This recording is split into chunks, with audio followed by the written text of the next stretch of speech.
भारत के सबसे बड़े आर्थिक संकट की शुरुआत हो चुकी है। ये कहानी का अभी प्रारंभिक पड़ाव है, जहां आपने देखा कि पेट्रोल डीजल पिछले 4 साल के बाद इसके रेट में वृद्धि की गई। धीरे से सीएनजी बढ़ा दिया गया, दूध के रेट अचानक से बढ़ जाते हैं।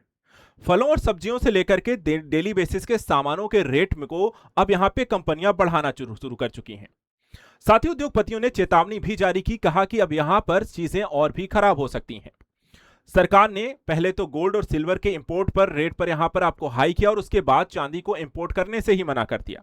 लोगों से यह भी अपील करी जा रही है कि आप बाहर ही मत निकलिए, वर्क फ्रॉम होम करिए, सोना चांदी मत खरीदिए। आखिर ऐसी अपीलें क्यों?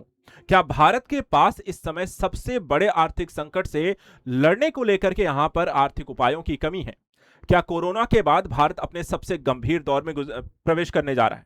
क्या ये एनर्जी लॉकडाउन भारत की इकोनॉमिक क्राइसिस से अमीर हो, गरीब हो या फिर मिडिल वर्ग हो, सबको एक साथ यहां पर प्रभावित करने जा रहा है?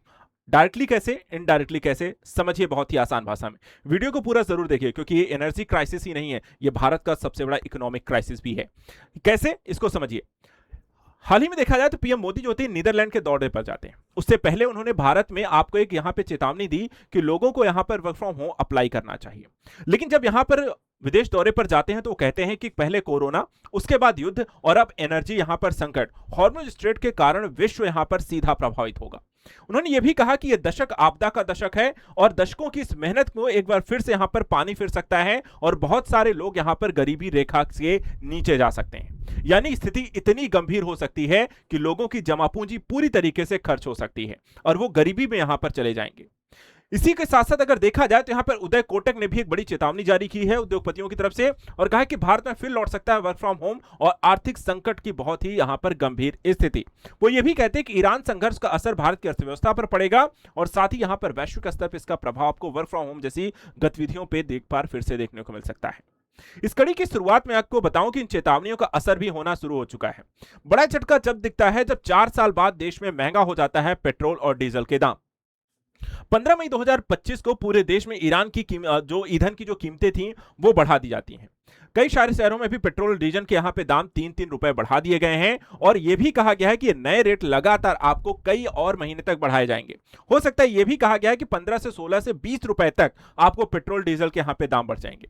कई जगह पे अगर हम देखें जो नए रेट यहां पर है कि जहां दिल्ली में पहले आपको पेट्रोल की कीमत 97 हो गई, डीजल में 90 की हो गई है, मुंबई में 106 है, डीजल 93 है, कोलकाता में 108 से और डीजल 95 है और चेन्नई में पेट्रोल 103 और डीजल यहां पर 95। ये चीजें लगातार बढ़ी हैं। पेट्रोल डीजल ही नहीं, यहां पे सोना चांदी को लेकर के भी स्थिति आप देखें। सरकार ने सीधा सीधा सबसे पहले तो यह किया कि 15% एक इंपोर्ट ड्यूटी लगाई सोने और चांदी दोनों पर। और इसके बाद अगर हम यहां पर देखा जाए, ये पुरानी जो दर थी वो 6% थी, नई दर को 15% किया गया। 13 मई यहां पर इस पर लागू किया गया सोने चांदी को लेकर के और नोटिफिकेशन यहां पे वित्त मंत्रालय की तरफ से जारी किया जाता है। लेकिन यहां पर भी नहीं रुकते हैं। उसके बाद सीएनजी के दाम देखें, सीएनजी के दाम अचानक से बढ़ा दिए जाते हैं। दिल्ली एनसीआर में यहां पर 1 रुपए की बढ़ोतरी की जाती है और 17 मई 2026 यहां पर इसके नए रेट लागू किए जाते हैं। प्राकृतिक गैस की यहां पर कीमतों में बढ़ोतरी हुई है। आयात यहां पे लागत जो बहुत ज्यादा बढ़ा है, ऑपरेशनल खर्च यहां पर बहुत ज्यादा हुआ है। पुराना रेट जो 76.59 था वो 70 रुपए हो गया है। कुछ जगह पर यहां पर 2 रुपए भी इसको बढ़ाए गए हैं और रेट में यहां पर आपको देखा है तो पेट्रोल डीजल के बाद सीएनजी महंगा किया गया। सरकार ने देखा कि यहां पे सिल्वर को लेकर के चीजें और भी ज्यादा आयातित हो रही हैं और महंगाई ज्यादा बढ़ रही है। सरकार ने एक और कड़ा फैसला लिया और अब एक कदम आगे जाकर के उन्होंने सिल्वर के इंपोर्ट पर ही पूरी तरीके से रोक लगा दी। यानी स्थिति आपकी हद तक यहां पर रोकने का सरकार प्रयास कर रही है और ये फैसले को तुरंत रूप से यहां पे प्रभावी कर दिया गया है, क्योंकि लगातार घरेलू बाजार में कीमतें अनियंत्रित हो रही हैं। बहुत तेजी से यहां पे इन्फ्लेशन हो रहा है। सरकार इसको नियंत्रित करना चाहती है, करंट अकाउंट डिफिसिट को कम करना चाहती है और घरेलू उद्योग और निवेशकों को देखा जाए तो यहां पर इसके लिए उन्होंने इंपोर्ट पर ड्यूटी लगा दी है, पूरी तरह से बैन ही कर दिया है। यानी अब सिल्वर आप आयात ही नहीं कर सकेंगे, भारत में सिल्वर आएगा ही नहीं। स्थिति इससे ज्यादा आपको विकट हो रही है कि आपको तेल और गैस और इंपोर्ट आपको देखा जाए, सोने चांदी को छोड़िए, यहां पे किसान वर्ग भी इससे डायरेक्ट आपको प्रभावित हो रहा है। खाद को लेकर के बड़ी समस्या होने वाली है। किसानों को आने वाले समय में जो सीजनल यहां पे फसलें आने वाली हैं, आपको देखा है मानसून भारत में प्रवेश कर रहा है एक तरफ और आने वाले समय में खेती के लिए आपको खाद चाहिए होगा बड़े स्तर पर। अब देखा है तो यहां पर सरकार के द्वारा देखा जाए स्थिति कुछ ऐसी है कि यूरिया खेत में यहां पर नहीं बनती है। ये गैस आपको देखा जाए तो नेचुरल गैस, अमोनिया, यूरिया, ये सारी चीजें आपको कहानी जो होती है गैस और शिपिंग के माध्यम से खाद्य पर सीधे असर पड़ेगा, और ये चीजें आयात होकर के आती हैं, ये महंगा होगा, इनको ट्रैवल इत्यादि करके यहाँ पे चीजें पहुंचानी है, वो भी आपको देखा है तो महंगी होंगी, और इसके कारण जो होगी खाद के रेट भी आपको बढ़ जाएंगे, महंगी हो जाएगी। इसका क्या होगा, अगर आप जरूरत से ज्यादा यहां पर खाद का आयात करते हैं और वो भी यहां पर महंगा आपको मिलेगा, तो किसानों के लिए महंगा होगा और वहां पर चीजें और भी ज्यादा विकट समस्या क्रिएट करेंगे। अगर सरकार यहां पे सब्सिडी देती है तो यहां पर उनका घाटा बढ़ेगा और इससे उनका करंट अकाउंट डेफिसिट बढ़ेगा, जो कि यहां पर समस्या है। अब स्थिति ऐसी है कि आपको हम खाद को आयात ही करते हैं, बनाते नहीं है।